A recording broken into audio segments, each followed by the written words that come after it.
Hey,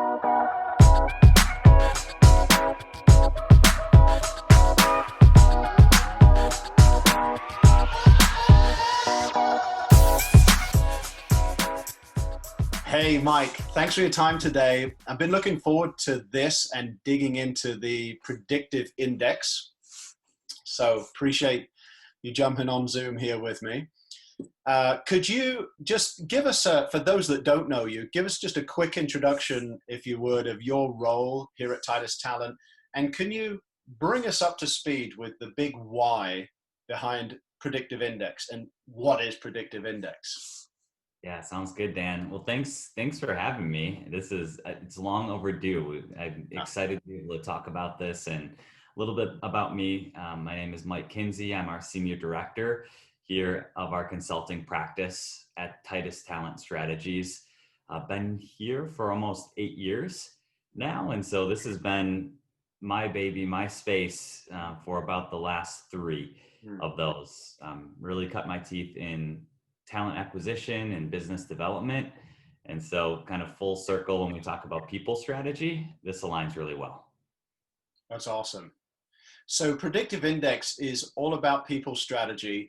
There's 2 or 3 specific things I've been wanting to ask you to get the definitions and the explanation straight from you, because it sounds like the application of predictive index is very, very broad. So to really zone in on design, how can predictive index help an organization align strategy on what matters most right now, particularly in times of turmoil, crisis, as a lot of organizations are in right now? Can you speak to the design part, how they can do that? Yeah, a lot of our partners have really been leveraging this aspect of the tool because, to your point, it is about aligning strategy with your people.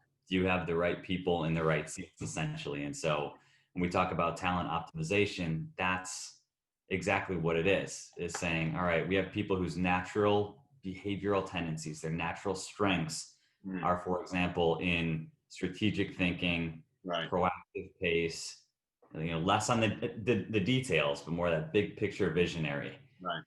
But if our goal as an organization is to focus on very nuanced processes or our people alignment and getting people bought into something, you might need to have somebody else in that seat, or you might need to look for other champions within your organization. So this is where we've sat down with executive teams and leadership teams and said, all right, are we all in alignment? And that's been really crucial in especially these times right now. That's helpful. And on that, I just as an observer looking into your department, what I've picked up is a lot of organizations, or some of them in a little bit of panic mode, connecting in with you saying, Mike, quick, how do we figure out in survival mode? How do we figure out in, predictive future thinking mode? How do we make sure we rebound? How do we make sure we're resilient? We could be looking at 1,000 different things at once. Are there any particular illustrations or stories, that you could share, or something that's helped a particular organization get that clarity they need sort of right now in terms of alignment of strategy? No doubt. So we have very recently, when it comes to the talent acquisition portion of predictive index, have really been challenging a lot of executive teams of saying, do you, in unprecedented times, when you're looking at a replacement or an incumbent that you're looking to groom, do you want them to be wired exactly the same as you? Is what's gotten you to where you were going to get you to that next goal that you need to achieve? And so we've been really, with data, being able to show people that there are other types of people that are going to be really valuable for you. Again, we were talking about what behavioral tendencies are going to be valuable in that particular area. And so people are able to look at it and say, wow, we don't have a lot of diversity of thought in our leadership team. Yeah. We probably need somebody that's going to challenge us and challenge the way that we think so that we can move forward more strongly. Yes. Yeah. That brings me on to this second big area regarding the hire. The most common thing I hear from people that are honest is they're hiring from the gut. The honest folk are saying, yeah, honestly, that I kind of hired someone a bit like me, or I hired someone that was seemed like they were a cultural fit. But it's so subjective. What does that what does that really mean?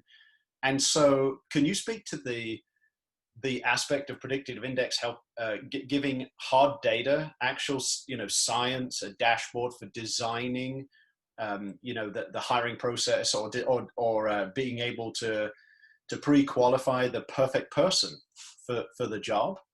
No doubt. Yeah. So I don't want to discount the fact that you do have to use your gut, right? There's always going to be an element of subjectivity in this. And what we call that is the heart, right? We want to know somebody's personality. We want to know what they bring to the table. We want to know that their experiences are different or similar to ours and what that can bring to the table. And ultimately, a lot of people hire because they like somebody, and they let somebody go because they don't like somebody, right? And so you try to bring a lot of objectivity in it beyond the heart. So saying, hey, heart can be 33% of the equation, but statistically speaking, that's not a very good hit rate when it comes to actual on-the-job performance. On-the-job performance, behavioral and cognitive assessments mixed together, it leads to 58% predictive on-the-job performance.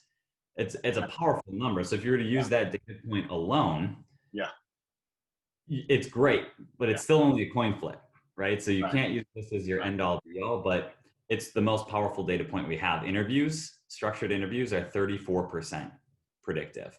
This is, we can send you some data, but this is a 100 master study. And it's great to see that when you put all these in tandem, the likelihood that somebody's actually going to perform is much greater. And so now we can take that, build a benchmark profile of saying, okay, what are the natural tendencies we need this person to have? Things like speed, proactivity, orientation, caution, or comfortability with risk. But then what is the ramp up of that person? What's their capacity to do it? If we can benchmark that, then we can actually shift our interviews according to any misalignments that we may see. And that's it's a massive game changer. Often organizations are thrilled with a 2%, 3%, 5% adjustment in any kind of gearing exercise. So to have something so powerful for hiring the right people is huge. So to move on to the inspirational aspect of building teams, all of us work 99.9% of us work in teams in some form or fashion. And we're all looking for those teams to work well. We're all wanting to minimize the possibility of miscommunication, the source of all, headaches and unmet expectations, or even relational and professional relationship breakdown. We want those teams to work really, really well. We want those teams to be on fire. We want them to be, and how do we quantify that on fire? We say to one another, let's get after it, let's crush it, and all of these things we love, and we have some sort of meaning in mind. Well, what does Predictive Index do for uncovering leaders and inspiring greatness to make our teams the most high-performing teams that they can be? That's a good question, Dan, because I think a lot of assessment tools, there's hundreds, they kind of stop at the hire, or maybe conversely, they only do, the supplement. What's nice about PI is it's kind of all packaged together from start, entry level, all the way to succession planning. And in between that, there's really clear roadmaps that are provided to managers. Basically, every report within Predictive Index has, okay, here are the pros, here are potential traps that people can fall into, including yourself as a manager. And it really makes you think, how can I not use the one size fits all approach to my management style? Because if I manage somebody who's introverted versus somebody who's extroverted the same way, maybe only one of them is going to be successful or feel valued, or feel like they're going to be engaged within that opportunity that you have for them. And so it gives it to you in black and white. The data is there of saying, hey, this person craves XYZ, give that to them. And then it also goes another step further and says, all right, here's our quarterly check-in. Are you doing this? And then it allows for you to select, yes, I am, or no, I'm not. It also allows your direct report to say the same as kind of a 360 review. And so now we've got more accurate checkpoints related directly to that person. Yeah. That's been probably the biggest game changer for us and our partners, is when they insert that, they take it to another level. Mm-hmm. You can use that for onboarding. You can use that for coaching and development. It's really amazing. Yeah, that's powerful. That's what I wanted to hear. That's what I wanted to get on record today. One big final area, Mike. So many of America's companies sent their workforce to the house, to the home. I know all of us, for years we've been a remote workforce, or we prefer to say a mobile workforce, working from home. But this is new for so many, and all of a sudden team leaders are saying, whoa, how do I keep a pulse on what's going on? We all know what it's like to be at home. The baby's crying, the cat jumps up on your lap, the dog wants to go for a walk. Normal life is happening, but perhaps so many different kinds of distractions, hobbies. And so to be engaged in the big things of corporate life and the goals that puts money in our pockets are so challenging for so many. So can you just speak right to the heart of how team leaders can keep a pulse on things, solve the employee engagement equation, specifically with predictive index? How does that work, Mike? It is a challenge. And I mean, just the environment that we're in right now is so challenging. This year, you might have even heard my kids screaming in the background before. Okay. It's a whole new world. Yeah. And what's been really helpful for us and for so many of our partners is the fact that the tool is open. It's unlimited, right? So you have unlimited user seats. So any people manager, you could say, we're going to grant you access or restrict that level of access, but you can look at this on the daily. You can look at this on the weekly if you need to, for your teammates.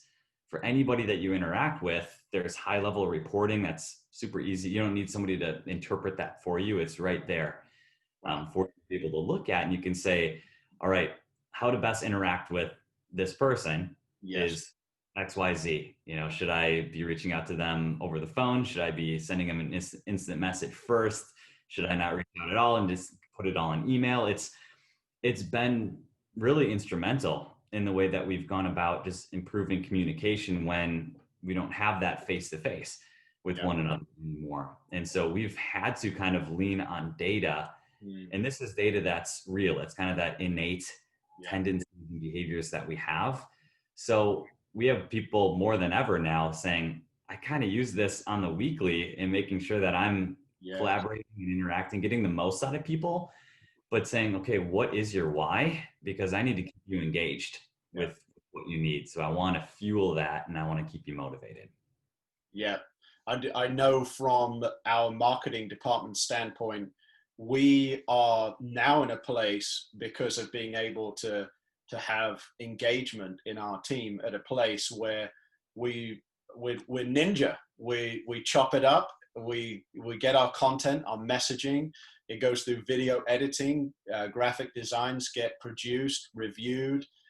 We've got a rockin' YouTube channel. Our podcast downloads are on a nice big uptick, having just launched a podcast. And that's because we've got the creatives and the helium balloon people like myself in the right place. And we've got the doers and the action initiator people in the right seats as well. So all the variety of skills are working so well. So I know firsthand that's working for us, and our team's growing with copywriters and more creatives as well. So yeah, experiencing the joy of it firsthand.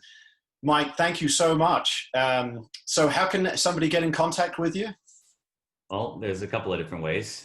Call me anytime. Right. We'll put my contact information at the bottom. Email us at pi@titustalent.com. That's probably the best way to get in touch with us. always happy to send you, if you want to say, is this for real? I want to kind of see it for myself, see if this thing is accurate. It only takes 5 minutes to complete. If you want to take a behavioral assessment, happy to send it to you anytime, show you a demo, or give you anything that you possibly need to see how this can kind of take your company, hopefully, to that next level. Amazing. That's cool. Really cool. Mike, thanks. This is awesome. Tremendous value. Appreciate the time and appreciate the immense clarity in understanding predictive index. What an amazing tool. Thank you. Thanks, Dan.